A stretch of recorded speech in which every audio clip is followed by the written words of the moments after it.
Hi guys, எல்லாத்துக்கும் வணக்கம். என்ன வீடியோனா ஒன்றும் இல்லை, யாரும் நேரத்தை வேஸ்ட் பண்ணாதீங்கன்னு சொல்லலாம்னு வந்தேன். ஏன்டான்னு கேட்பீங்க. நீங்கள் போட்ட லைக்கு இதெல்லாம் பார்த்துட்டு நைட்டு தூங்கலை. சரி, காலையில் கிளம்பி வேலைக்கு வந்துடும்னு வந்தால் இங்கே ஒரே தூக்கமாக சொக்குது. சரிம்மா சாப்பிட்டுவிட்டு மதியானம் தூங்குவோம் அப்படின்னு வந்து தூங்குனா பீன்னு சவுண்டு. என்னடா அதுக்காங்களையும் சங்கு ஊதிருச்சான்னு எந்திரிச்சு பார்த்தா சங்கு இல்லை, நம்ம செக்யூரிட்டி விரட்டிட்டாரு.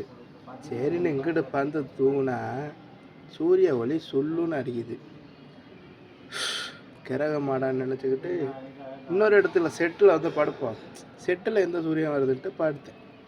அங்கே ஒரு 10-15 எறும்பு முதுகில் ஏறி பரதநாட்டியம் ஆடி கொதிக்கிற எண்ணெயில் கொத்தமல்லியை போட்ட மாதிரி கொப்பளிச்சு போச்சுங்க. அதனால் என்ன சொல்கிறேன்னா, எந்தெந்த நேரத்தில் என்னென்ன பண்ணணுமோ அதை அப்பப்போ பண்ணிடுங்க. நைட்டு நான் தூங்கியிருந்தால் எனக்கு இப்போ இந்த நிலைமை தேவையா? இன்னொரு இடத்துல படுக்க போனேன். உண்மையாகவே உள்ற கூப்பிட்டுட்டாங்க. நீ வரியா இல்லை பானர் தூக்கி எறிய வாங்குறாங்க. பானர் வரவங்களையும் நான் போயிடுறேன். பார்த்துக்கங்க.